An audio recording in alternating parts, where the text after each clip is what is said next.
la galaxia de los Mesías. Es una desgracia, ya inevitable, que después de tantos milenios nos sea imposible distinguir los pasajes relativamente originales de los evangelios, o de los libros sagrados, de aquellos otros intercalados a lo largo de los siglos y de las sucesivas versiones sufridas, y ello a pesar de que profundos estudiosos de las teologías y exegetas de las escrituras sagradas han ido descubriendo no pocos fragmentos en los que se patentiza el constante afán manipulador de quienes intentaron a toda costa racionalizar el evidente irracionalismo sagrado de los libros, para contento de creyentes ciegos y, sobre todo, con el fin de justificar unas normas que, en tanto que jurídicas o morales, pueden servir de piedra de toque irrebatible, lo dicen los libros. Para dar sentido a todo un proceso de dominio secular e inevitable sobre la masa de los fieles.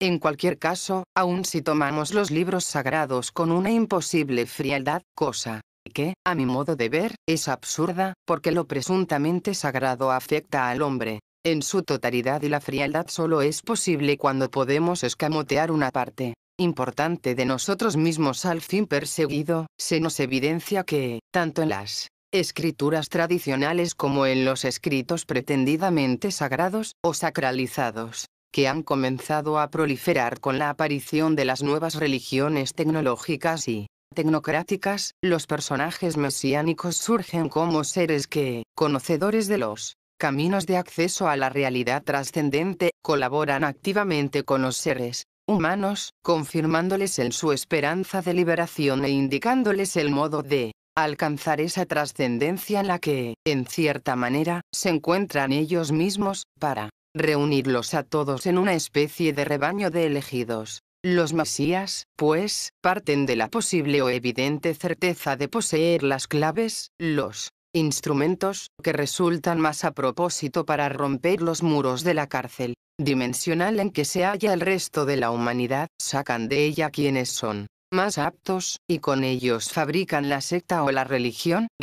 en su sentido estricto, destinada, precisamente por haber alcanzado un estadio superior, a ser guía del resto de los hombres, a los cuales, quieran o no, pretenderán sacar a su vez de su prisión o, más corrientemente, les dominarán desde su posición privilegiada. Así, en el mesianismo se establecerá irreversiblemente una pirámide que, en esencia, tendrá tres capas. La primera, cúspide y cima del movimiento trascendente, formada por la masa exigua de los adeptos más fieles, los primeros, los puros, los discípulos, que serán los proféticos difusores de la realidad descubierta gracias al instrumento liberalizador del Mesías y, en calidad de tales, dirigentes indiscutidos de la tercera capa, constituida por el resto de los hombres. De este modo, la indudable grandeza primera de todo movimiento mesiánico, o de todo auténtico Mesías, se ve disminuida en tanto que el ser humano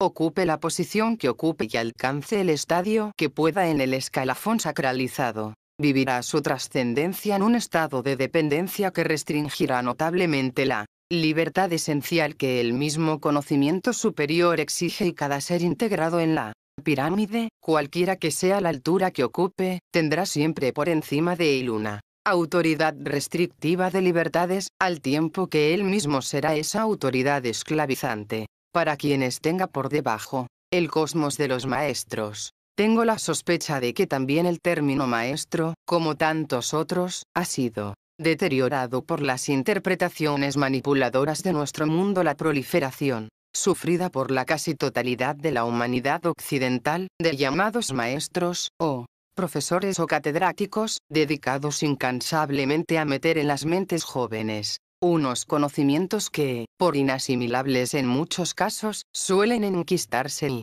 atrofian las capacidades que tiene el ser humano de actuar por cuenta propia, ha hecho que el maestrazgo se haya convertido en una forma más de manipulación, posiblemente la primera en la vida del hombre, y consecuentemente la más grave, puesto que supone el lento y a la vez violento encajamiento del ser, desde sus primeras etapas vitales, en las estructuras inamovibles de un mundo concebido expresamente para mantener dominado al hombre, cuadriculado en sus esquemas artificiosos y esencialmente reducido en sus recursos de ente en evolución por una monstruosa estructura sociopolítico-religiosa que le marca los estrictos límites por los que podrá actuar y le educará en el temor visceral a cualquier escape de las reglas previamente determinadas y convenientemente insufladas en la mente desde los años escolares. El maestro, sin embargo, es otra cosa en su sentido originario, el que pretendo traer aquí, el mismo que fue en su acepción gremial durante la Edad Media y sigue siéndolo en la práctica del budismo zen. El maestro no enseña cosas, puesto que su enseñanza se limita, y no es poco, a despertar las potencias trascendentes de quien se pone en sus manos como discípulo. No exige que se le escuche, sino que provoca la iluminación en el interior del discípulo. No da normas para que se la alcance por el conocimiento, sino que colabora en la creación de modos personales e intransferibles para encontrarla cada cual. Si hemos de volver, y lo haremos, ya que empezamos con ella, a la cárcel cúbica en la que el hombre está encerrado por la acción de sus sentidos, el maestro es el ser que, desde fuera, nos proporciona los medios para que seamos nosotros mismos quienes nos liberemos, y lo hace de tal modo que su figura y hasta su persona no sean posteriormente, después del acceso del discípulo a la trascendencia, objeto de dependencia.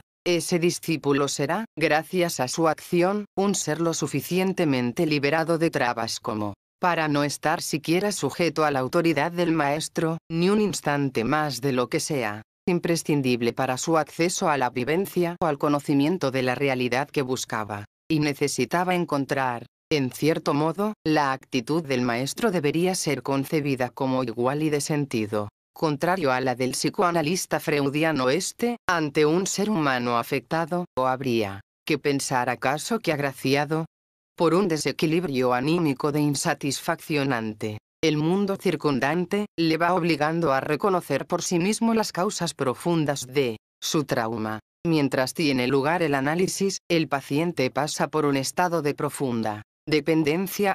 Transferencia es el nombre que recibe en ese caso, hacia su mentor, un estado que, en cierta manera, le provoca la necesidad de hacer patente, a niveles de consciente, todo su problema, para reintegrarse al estado que llamamos normal y al contexto social, familiar y profesional en el que desarrolla su vida una vez alcanzado el objetivo, y muchos psicoanalistas insisten en que es el paciente quien lo consigue, bajo la mera dirección del médico. La transferencia debe desaparecer y el ser humano en cuestión queda integrado a su entorno. Cambiemos la integración por la liberación personal, aún en su sentido más amplio, y probablemente habremos penetrado en la significación más auténtica del maestro a niveles de trascendencia, en tanto que piedra de toque que hace reaccionar al espíritu hacia el conocimiento, pero sin influir directamente sobre él mediante esa actividad que normalmente llamamos enseñanza, de saberes impuestos, de normas preconcebidas o de caminos previamente señalados, modelos para el maestro. Hace poco tiempo, una llamada telefónica a propósito de qué sé yo qué me puso en contacto con una persona que se declaraba a sí misma ferviente krishnamurtiana y me habló del grupo formado en Madrid por sus seguidores, insistiendo mucho en la necesidad. Recuerdo muy bien sus palabras, de que nos conociéramos y trabajásemos juntos los que pensamos de igual manera.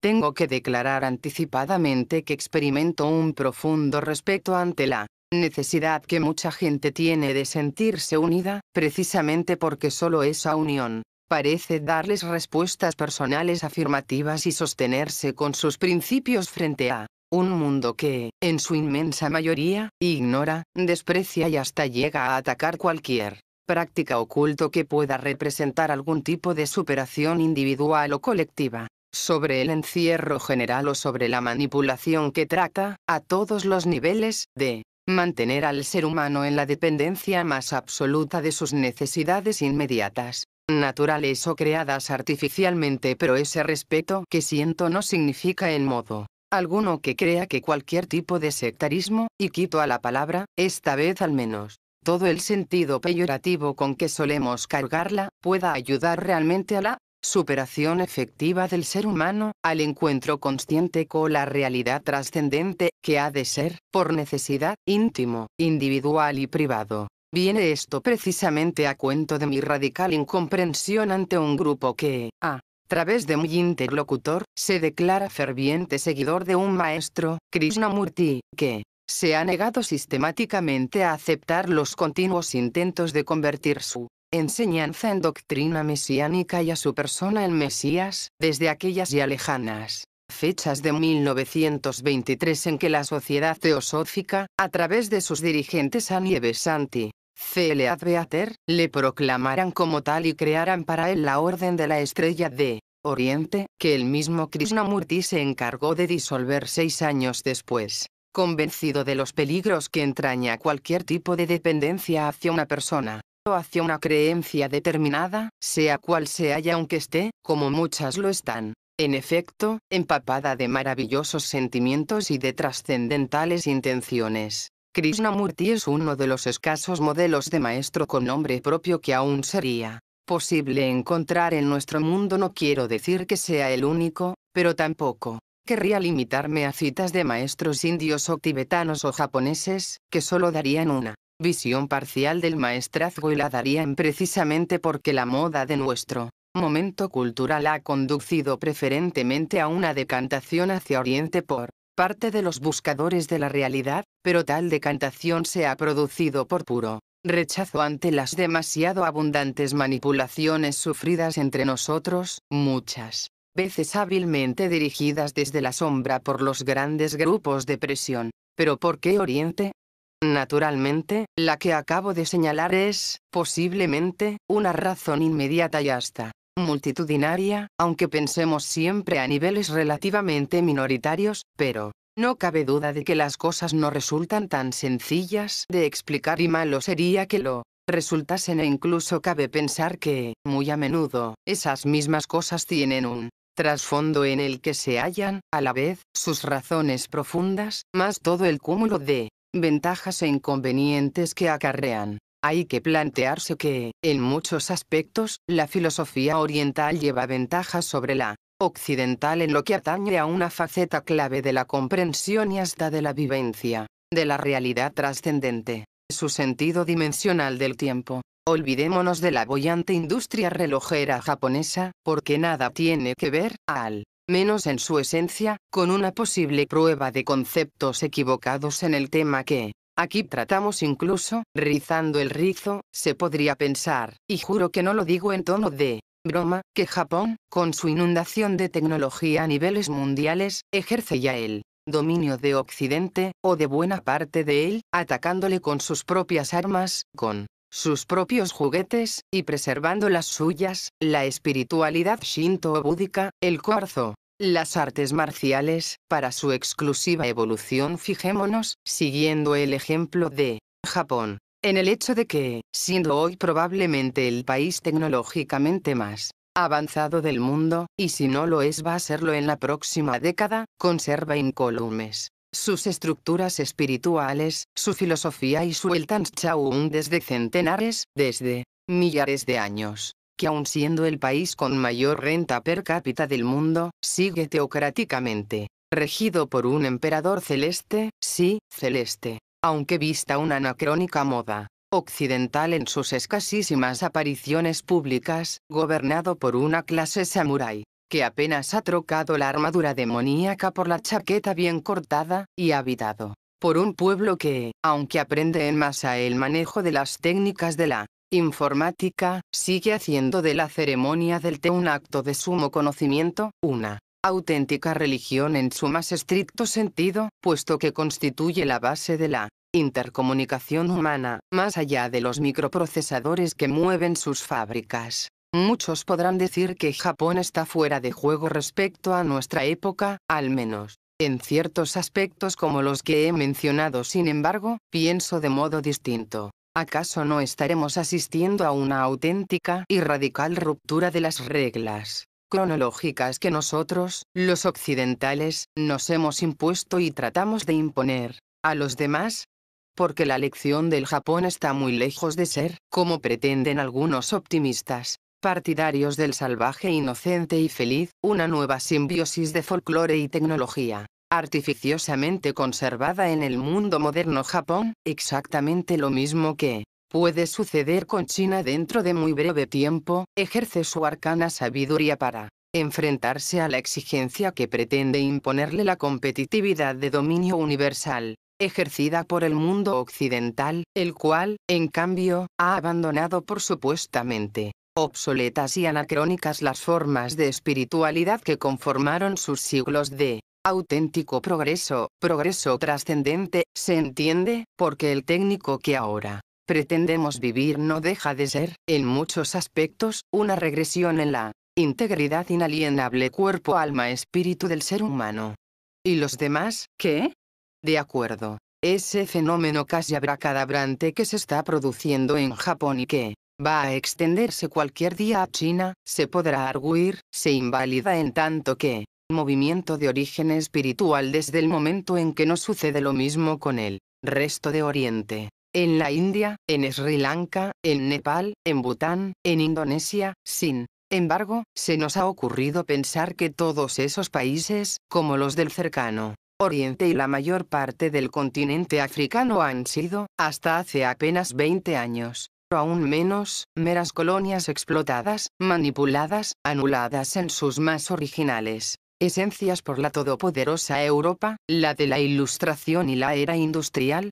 Querría que nadie tuviese la ocurrencia de pensar que estoy haciendo política o que me he pasado a la política desde los planos de trascendencia en los que estaba inmerso anteriormente, nada más lejos de mi intención, porque lo único que pretendo es mostrar lo más claramente posible que también la política y el tercermundismo y hasta la crisis del petróleo y de las materias primas forman parte del ser humano, de sus afanes, de su fin, de su deseo de libertad para elegir su vida y su espiritualidad, para comportarse conforme a sus esquemas más profundamente adquiridos. Si Japón ha logrado desarrollar ese inmenso potencial de lo que podríamos llamar adecuación intemporal, para estar en condiciones de enfrentar su propia esencia como pueblo a los otros pueblos, los occidentales, los últimos conquistadores, ha sido precisamente gracias a haber conservado su libertad mientras nosotros hemos asumido el engaño del paso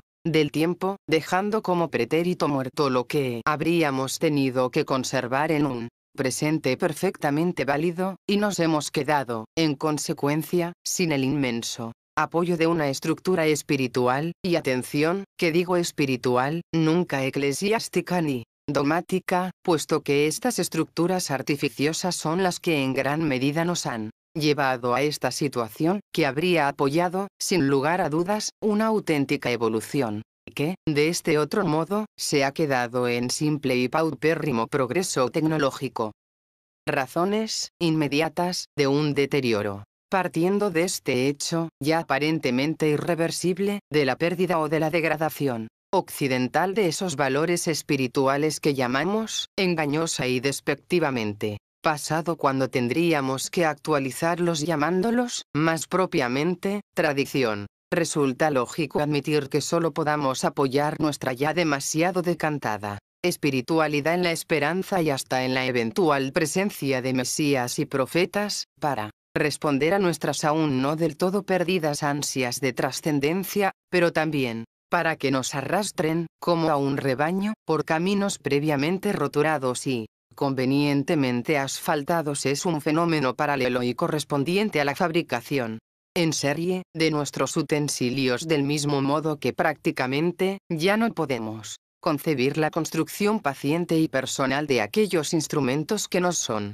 realmente útiles, sino que vamos a adquirirlos indiscriminadamente en los grandes almacenes y los compramos en serie, y hasta exigimos que sean de aquella marca que más se vende o del tipo que todo el mundo ha adquirido antes, aun sin contar con que, efectivamente, sea ese determinado instrumento concreto el que nos está haciendo falta. Nosotros y a nadie más. Así también compramos el libro que más se vende, escuchamos por la radio la voz que más se oye y corremos temerosos detrás de la luz que más se ve.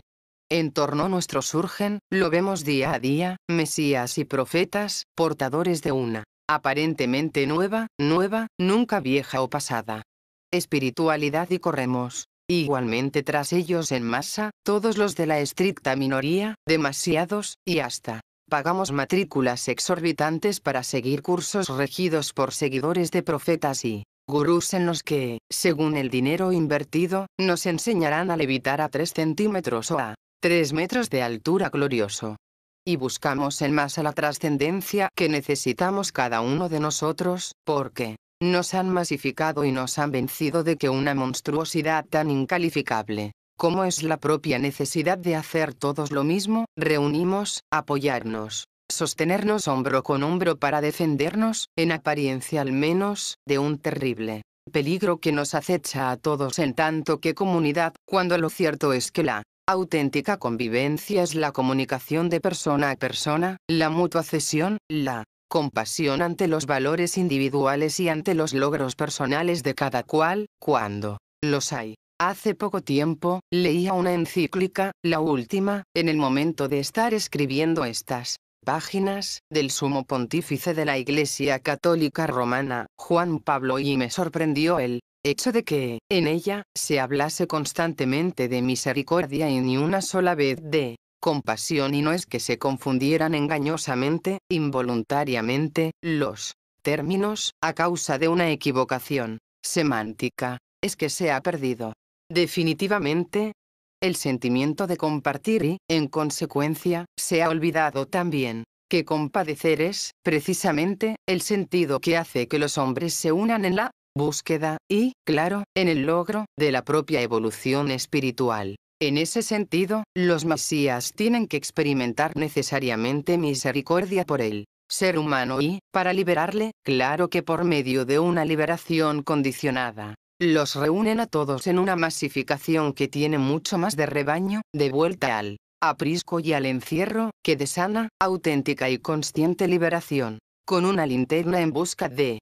la situación en la que se encuentra el hombre moderno en Occidente viene a ser idéntica a la de nuestro prisionero teórico de la caja cúbica, al cual se le hubiera abierto, no una puerta para salir a la realidad de una trascendencia que le es vital para tener conciencia clara de su propia evolución, sino una ventana a través de la cual se le diera solo la oportunidad de ver los infinitos cubos prisiones que configuran su entorno y, con esa visión, se le consolase en la doble dirección de sentir que los demás están en la misma situación que él y de creer que esa ventana le permite, además, vislumbrar una realidad de la que no aprecia, porque no puede saberlo, los límites y en la que cree, por boca de la caterva de mesías y de profetas robotizados que le gritan futuros concretos al oído, encontrarse ya a la vista de ese instante preciso del tiempo desde el cual podrá emprender la marcha hacia un simulacro de superación. Pero nuestra visión interna ha quedado alterada por las mismas limitaciones que nos impone la exigua ventana a la que nos permiten asomar, y entonces, para que nos interpreten esa apariencia de realidad que se nos ha ofrecido, recurrimos a la opinión ajena, a la cátedra dogmática, y no solo es dogmática la cátedra académica, sino la que se pretende a menudo heterodoxia, a una información, en fin, que está en sí misma tan manipulada como nuestra inteligencia, como nuestro espíritu o como nuestra propia vida cotidiana. Escapar de esta situación no es fácil, precisamente porque, al deteriorarla y falsificarla, hemos anulado la figura del maestro, o, tal vez, nos la han anulado por peligrosa, precisamente por constituir una vía idónea para la libertad. Así, no tenemos, nosotros los occidentales, o aquellos que han sido impregnados por nuestra cultura tecnocrática, otra salida que intentar la rotura violenta de la cárcel por nuestros propios medios, y aun en este intento desesperado, sentimos cómo intentan taparnos el hueco que hemos comenzado a practicar desde el otro lado, o desde la celda inmediata, o desde la gran celda madre de toda la prisión colectiva, cómo nos van fabricando un muro cada vez más espeso, más impracticable, más imposible de romper aún si queremos alcanzar un lugar exterior que ya ni siquiera podemos tener conciencia clara de que sea ciertamente una auténtica libertad y no una imagen también prefabricada, impresa en nuestros circuitos cerebrales por nuestro propio contexto. Estamos siendo engañados, mediante un simulacro de trascendencia que solo servirá para mantenernos quietos, mansos y conformados con la artificiosa y antinatural situación que hemos aceptado a mayor gloria del espejismo cultural, e incluso espiritual, que tenemos ante nosotros y que nos domina de modo irreversible. La muerte arcana y ficticia del Dios. Ahora comenzaría yo por el final, partiendo de la conclusión a priorística de que los sistemas religiosos comienzan a afianzar su poder desde el momento en que asesinan, simbólica, o real, y cruelmente, a la divinidad sobre la que basan sus principios, sus ritos, la fe y el sistema de vida que tratan de imponer al mundo. Ese asesinato, auténtico o mítico, es el que justifica la elaboración de todo un dogma basado en el arrepentimiento y el sacrificio, en la penitencia constante por una culpa que la autoridad religiosa insiste en achacar a la masa de los fieles, al tiempo que se instituye en juez y ejecutor del presunto delito del que solo ella es responsable, la fabricación de un mito. Recuerdo un ejemplo de nuestra historia inmediata que casi se convierte en parábola esclarecedora de lo que acabo de afirmar. Yo mismo, casi por puro azar, fui testigo del hecho y solo ahora, al paso de los años, se me revela su valor en tanto que ejemplo, en pequeño, de otros acontecimientos más trascendentales en la historia de las creencias religiosas y políticas, porque hay veces en las que la divisoria entre política y religión se hace, desgraciadamente, tan sutil, que resulta difícil encontrarla y establecer racionalmente sus límites estrictos. Fue en los días finales de febrero de 1956, cuando la protesta latente y callada de los estudiantes españoles frente al régimen dictatorial del general Franco los lanzó a la calle, en un primer, y fallido, intento de hacerse escuchar después de 20 años de silencio reprimido. Uno de aquellos días, ahora no recuerdo la fecha exacta, pero no tiene tanta importancia, una manifestación de estudiantes se enfrentó en el bulevar madrileño de Alberto Aguilera con una masa de militantes del partido oficial, venidos de todas partes de España. Cuando los dos grupos se encontraban a 20 metros de distancia, sonó un disparo y cayó al suelo un muchacho de las filas falangistas, un disparo que pilló de sorpresa a la masa de estudiantes y que tuvo los siguientes efectos inmediatos. Lo cuento como lo vi y escuché, como espectador, a menos de 15 metros primero y a poco más de metro y medio, unos minutos después. Un grupo de 10 o 12 muchachos, uniformados con la camisa azul del partido gubernamental, se acercaron al chico caído, que sangraba abundantemente por la cabeza. Se quitaron parsimoniosamente sus camisas y, en vez de auxiliar al herido, las bañaron en su sangre y, con el rostro compungido, la manifestación se había detenido a consecuencia del inesperado disparo. Entonaron con el brazo en alto y la mano extendida el himno oficial de su organización. Luego se lanzaron con porras y cadenas sobre los estudiantes. Poco después, refugiado de la reyerta en una cafetería vecina, mientras tomaba un café y escuchaba las carreras y los golpes que se multiplicaban en la calle, entraron en el bar 4 o 5 militantes del partido y se colocaron en la barra. A mi espalda uno de ellos estaba pálido como un muerto y sus compañeros pidieron para él un doble de brandy sin proponérmelo. Escuché su conversación, a través de la cual supe que el muchacho pálido había sido el que disparó la pistola e hirió a su propio compañero. Los otros le animaban, sin embargo, insistiendo en cosas como: lo has hecho por la patria, cumpliste con tu deber y palabras por el estilo. Según supe más adelante, al herido se lo llevaron en estado gravísimo, casi muerto, a una clínica cercana. Hubo numerosas detenciones entre los estudiantes, naturalmente. Una seria amenaza surgida desde el partido oficial de organizar una nueva noche de los cuchillos largos si el muchacho llegaba a morir. La prensa, una gubernamental y otra temerosa, cargó el disparo en la cuenta de los estudiantes rebeldes y la clínica, en la que trabajaba un buen amigo mío, que fue quien me contó luego los acontecimientos que tuvieron lugar allí, se pobló de capitostes gubernamentales, interesados morbosamente por la suerte del chico y de ministros inseguros de su inmediato futuro,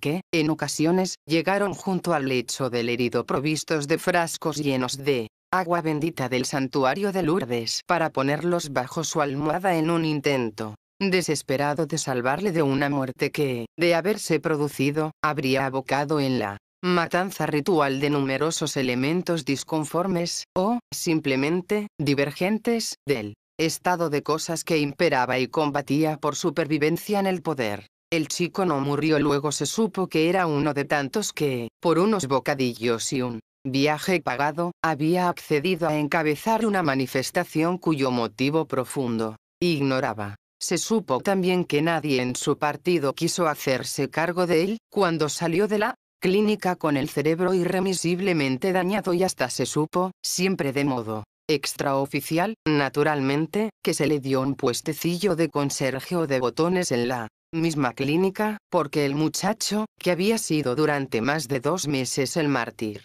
esperado de un régimen con la credibilidad en entredicho, falló en su previsto camino hacia el martirio y resultó no ser más que un tarado vitalicio del que muchos sabían que, incluso la herida causante de su desgracia, había partido de sus espaldas y no, contra lo oficialmente proclamado, de los presuntos rebeldes con los que iba a enfrentarse. Nada más que un botón de muestra. La historia de Miguelito, el chico se llamaba así, constituye, a mi modo de ver, una parábola que, a niveles estructurales, contiene los mismos elementos que, a menudo, configuran y entraman el proceso de los movimientos religiosos. Por eso afirmaba un poco más arriba que política y religión se confunden demasiado, a menudo. Desgraciadamente, los sistemas religiosos establecidos constituyen focos de poder temporal que nada, o muy poco, tienen que ver con la trascendencia de los seres humanos. Son iglesias que, en un amplio sentido, gobiernan, disponen y amenazan, de hecho y de derecho, en el proceder de los seres humanos que viven bajo su área de influencia. En los días en que escribo estas líneas se palpa la intromisión de un pontífice polaco en supuestos movimientos de liberación de los trabajadores de su patria, sometidos políticamente a un régimen socialista laico, como se vislumbra la influencia, directa o indirecta, de la revolución islámica del Irán del Imam Jomeini en las elecciones presidenciales de los Estados Unidos de América. La invasión de la península ibérica en el año 711 de la era cristiana se debió a una guerra santa muy paralela a la que ahora amenaza con extenderse como una mecha rápida por todo el cercano Oriente,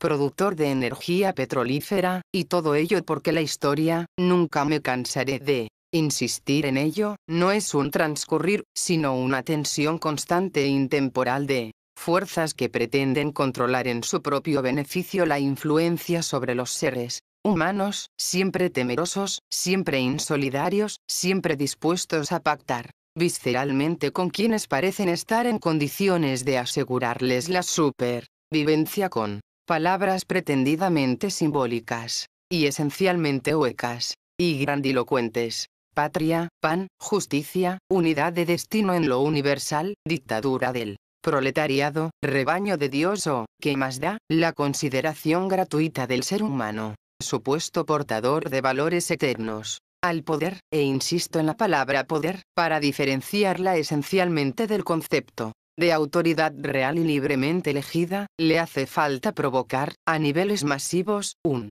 sentimiento confundido y entremezclado de culpabilidad y de consecuente castigo por un acto o por una postura radicalmente inconsciente y pasiva. Ante esa postura, se hace patente la necesidad de arrepentimiento y penitencia, y de rechazo la obligatoriedad de expresar activa y sensiblemente, por medio del sacrificio ritual, propio o ajeno, la intención de vengar de algún modo el crimen, bien sea sobre uno mismo, autocastigo o penitencia, o sobre los demás, progrón, solución final, anatema o auto de fe, de modo que el sufrimiento psíquico o físico y hasta el castigo y la muerte sean una expiación consciente y proclamada de la falta presuntamente cometida, y al mismo tiempo un acto de sumisión y reconocimiento al poder establecido. Pero creo también que nos engañaríamos si nos aferrásemos únicamente a esta idea como demostración palpable de fuerza y de sumisión, porque, si así fuera, es de suponer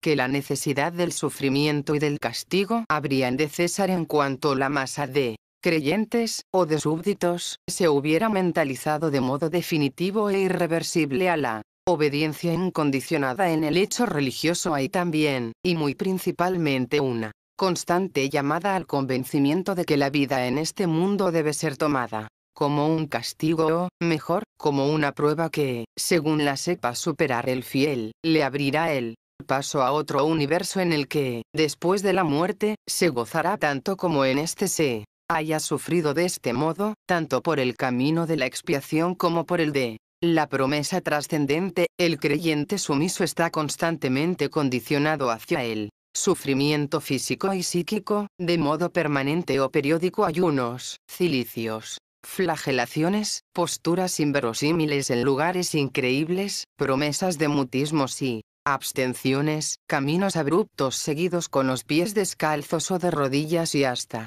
mutilaciones crueles e irreversibles se convierten en pruebas a lo largo de siglos y a través de las creencias, demostraciones patentes de religiosidad revelada, y queda consuetudinariamente establecido que tanto más puro y sincero será ese creyente cuanto mejor y más duramente cumpla, o haga cumplir, el rito universal del sufrimiento, un rito que, en el mejor de los casos, se vuelve con los siglos meramente simbólico y recordatorio, como en la Semana Santa cristiana o en el Yom Kippur de los judíos, pero que es estrictamente cumplido todavía, con toda su carga de culpas penitenciales, por sectas, como los menonitas o los hasidim, ambas corrientes religiosas, que aspiran aún a la pureza tradicional del sufrimiento primigenio, a la vuelta misma de la esquina. Uno de los espectáculos más sorprendentes y sobrecogedores que pueden verse todavía en nuestro mundo tecnológico y sofisticado tiene lugar casi a orillas de Río Ebro, en el pueblo riojano de San Vicente de la Sonsierra, durante los días penitenciales de la Semana Santa. Más de una vez, en páginas de otros libros y en artículos esparcidos por varias revistas, he tenido ocasión de hablar de los picaos de San Vicente, y más de una vez también he recibido severas amonestaciones, por parte de honrados párrocos y de fervientes cristianos, por mi interpretación de este rito que persiste inmutable a lo largo de los siglos. A mí no me molestan los reproches, no solo porque suelen venir de gentes que me enseñan con su fe primaria los entresijos morales del rito, sino porque constituyen una demostración, quién sabe si sana, al lado de la indiferencia general hacia lo presuntamente sagrado, de la persistencia de unos parámetros de lo sagrado que pueden constituir objeto de estudio sociológico inapreciable, un estudio que, por lo demás, sigue a disposición del investigador en San Vicente de la Sonsierra, a pesar del deterioro turístico que ha sufrido la costumbre y de las siempre relativas concesiones que año a año se deben realizar, en líneas generales, y por no insistir en un tema que probablemente es conocido de la mayoría, el rito de los picaos se basa en una cofradía de penitentes que, en los días señalados de la Semana Santa, jueves y viernes santos, salen con las imágenes procesionales, cubiertos con capuchas y túnicas blancas, y se autoflagelan con sacudidores de lino las espaldas cuando la piel se enrojece, y brotan ampollas. Los penitentes se ponen en manos de unos ayudantes que, provistos de bolas de cera con cristales incrustados, proceden a golpear los hematomas hasta que mana abundantemente la sangre, manchando la túnica y la tierra. El rito se repite en aquellos días por la mañana y por la tarde, en cada una de las procesiones que se convocan para aquellas fechas, y, hasta donde yo he podido llegar en los entresijos inmediatos, los flagelantes insisten sinceramente en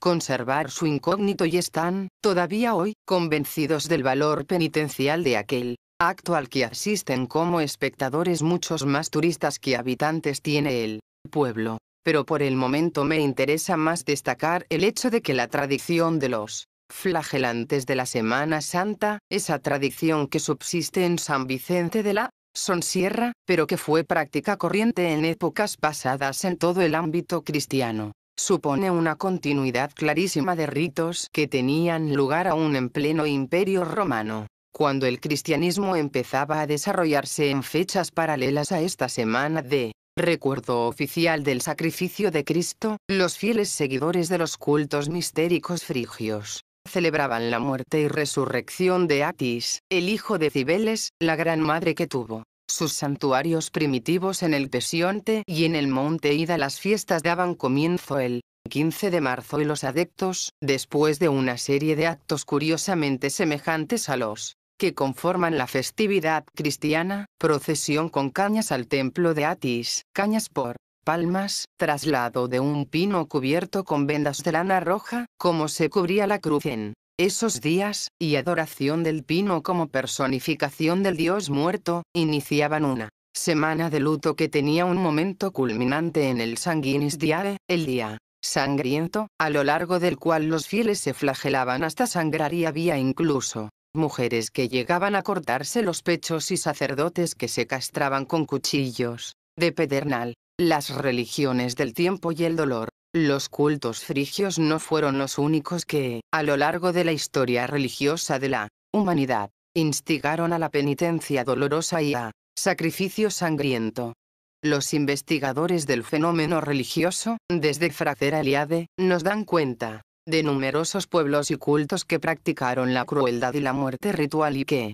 hicieron, como en cierta manera lo ha venido haciendo el cristianismo, del dolor físico y aún del asesinato. Pensemos en el Santo Oficio, una determinada forma de ascesis. Significativamente, se da el caso genérico de que tales ritos cruentos coinciden con formas religiosas practicadas por pueblos agricultores, o, al menos, son ritos que surgen cuando los pueblos pasan a adoptar la agricultura como principal medio de subsistencia y abandonan el nomadismo y la práctica de la caza como forma habitual de vida. La generalidad de los investigadores, al analizar esta circunstancia, aunque no todos han llegado a caer en ella, tratan de explicarla como una forma religiosa de imitación y de adecuación espiritual de los seres humanos al fenómeno de muerte y resurrección que se produce en la naturaleza. Por eso insisten constantemente en la característica generalizada de que esta serie de festividades tengan lugar precisamente en torno al equinoccio primaveral, cuando el invierno, la muerte de la tierra, deja paso a la vida que comienza a germinar coincidiendo con los días largos y tibios. Es Mircea Eliade el primero, que yo recuerde, al menos, que descubre en estos ritos una circunstancia muy especial y definidora, o, al menos, es el único que parece haber dado en la diana de un factor que, por ser tan obvio, habría podido pasar totalmente desapercibido. Debemos llamar la atención desde el principio sobre la importancia que toma el tiempo, ritmo de las estaciones, para la experiencia religiosa de las sociedades agrarias. El labrador no se encuentra ya solo implicado en las zonas sagradas espaciales, la gleba fecunda, las fuerzas activas en las semillas, en los retoños, en las flores, sino que su trabajo está integrado y gobernado por un conjunto temporal, por la ronda de las estaciones. Creo que no cabe duda alguna el simple recuerdo de otras formas religiosas no ligadas a la agricultura nos pone frente a la realidad del contraste. Ninguno de los sistemas religiosos enraizados con cultos y creencias anteriores a la implantación de la vida agrícola toma en cuenta el tiempo como factor condicionante de la trascendencia. Ninguno de ellos basa una parte, por mínima que sea, de su ritual en el dolor, en la penitencia o en la preocupación morbosamente escatológica, y solo circunstancialmente, y esto de un modo frío y casi podríamos decir profesional, se realiza el sacrificio sangriento de un animal, sin que el ser humano participe en ningún caso en el presunto dolor o en la muerte de la bestia, sino, todo lo más, en la alegría que supuestamente va a causarle a la divinidad a la que ese animal es ofrecido como alimento. De modo que, cosa extraña, en ese cúmulo insondable de factores escurridizos que vienen a unirse insólitamente en la formación de una circunstancia trascendente de cualquier tipo, he aquí que tres de ellos surgen decididamente implicados en un único y especial proceso religioso. Tiempo, agricultura y rito cruel. ¿Se trata de una simple coincidencia? ¿Es tal vez el sacrificio cruento, o su secuela civilizada, la penitencia, dolorosa, una mera reproducción a escala humana de la presunta crueldad del cosmos. Cosas de los cuentos. He insistido muchas veces en el hecho de que los cuentos populares constituyen, si se leen con atención, una fuente inagotable de tradiciones perdidas y de recuerdo de prácticas ancestrales que ya están solo presentes en esa memoria cósmica que los seres humanos reproducimos como impulso involuntario del inconsciente. He dicho, y no me importa repetirlo, porque estoy convencido de que hay en ello una realidad que debería estudiarse con todas sus consecuencias culturales, que el cuento es como la implantación en la mente infantil de una enseñanza que se intenta grabar de modo análogo a cómo Pavlov grababa estímulos reflejos en el cerebro de sus animales de laboratorio. El cuento es como una advertencia a tener en cuenta, inconscientemente, en el futuro, como una iniciación de la que, muy a menudo, apenas subsistirá más que el rito mágico. En el cuento es posible, incluso, establecer el período histórico de su origen. Hay cuentos de tradición migratoria, como la de los cazadores del Paleolítico. Otros se remontan a los primeros tiempos del descubrimiento de la agricultura. A estos precisamente quiero remitirme ahora porque, de modo significativo y general, son los que presentan rasgos específicos de crueldad del tipo que he descrito anteriormente. Sacrificio doloroso, pago penitencial, separación de un ser querido, mortificación. Lo mismo se exige en el cuento la entrega de un hijo que la amputación de un dedo, la privación vitalicia de la libertad en una servidumbre ominosa o el cumplimiento de una prueba que implica sacrificio y dolor. Se trata, en cualquier caso, de condiciones previas a la adquisición de un secreto o de castigos que deben cumplirse por haber violado una ley que realmente se ignoraba estructuralmente, pues, el dolor es un condicionamiento de la trascendencia, del conocimiento, que se desea alcanzar o, al menos, una promesa condicionante de la presunta salvación, exactamente igual que hoy mismo subsiste, más o menos disimulado, en formas religiosas como el cristianismo, en las que el dolor y la penitencia son, a la vez, expiación de culpas para unos y ascetismos trascendentes para otros. El aprendizaje de la agricultura exige, tal como surge igualmente en los cuentos populares, de origen agrario primitivo, dos factores paralelos a ese del dolor que acabamos de describir someramente. Uno de ellos, la estabilización espacial, el abandono obligatorio de la vida nómada y la subsiguiente instalación sedentaria en espacios vitales, presuntamente apropiados. Otro, la mentalización del ser humano respecto a un concepto cíclico del tiempo, un concepto que, por otra parte, se encuentra también en la base de todo pretendido conocimiento trascendente. Solo entonces, cuando estos dos factores se han conjugado, surge el rito penitencial y doloroso, un rito que, por otra parte, tanto en el cuento como en los mitos religiosos y en las formas mistéricas iniciáticas de la idea trascendente, viene dictado por los mismos maestros o dioses que han transmitido los secretos agrícolas, bien con su ejemplo, Atis, Orfeo, Osiris, o con su enseñanza directa, Quetzalcóatl, o Anés, Triptólemo. En todas las enseñanzas y en todas las prácticas que se derivan de ellas, el sacrificio doloroso, hasta brutal muchas veces, se realiza casi sin excepción con la tácita aprobación, o, al menos, con la mansa aceptación, de la víctima, cuando no se trata de un autosacrificio en el que dicha víctima es, al mismo tiempo, ejecutora de su propio proceso doloroso. La descripción que hace Eliade del sacrificio agrícola entre los Jont de Bengala podría servirnos de ejemplo para muchos otros ritos semejantes en todo el ámbito planetario. Según cuenta, los Meriá, víctimas, constituían un sector de población previamente elegido y, hasta el momento de su sacrificio, se les trataba excepcionalmente bien e incluso tenían tierras y podían casarse entre ellos y tener hijos. Eran una especie de seres consagrados y se consideraba que su sacrificio era voluntario, aunque muchos de ellos, hijos de otros Meriá, estaban biológicamente destinados desde su nacimiento a ese sacrificio, que tenía lugar en medio de una gran fiesta en la que la orgía precedía. sistemáticamente a la crueldad del momento en el que la persona designada, después de haber sido drogada con opio, era estrangulada primero, para machacársele a continuación los huesos y cortar su cuerpo en pedazos para que cada aldea de la tribu recibiera un fragmento, que sería cuidadosa y ritualmente enterrado en los campos para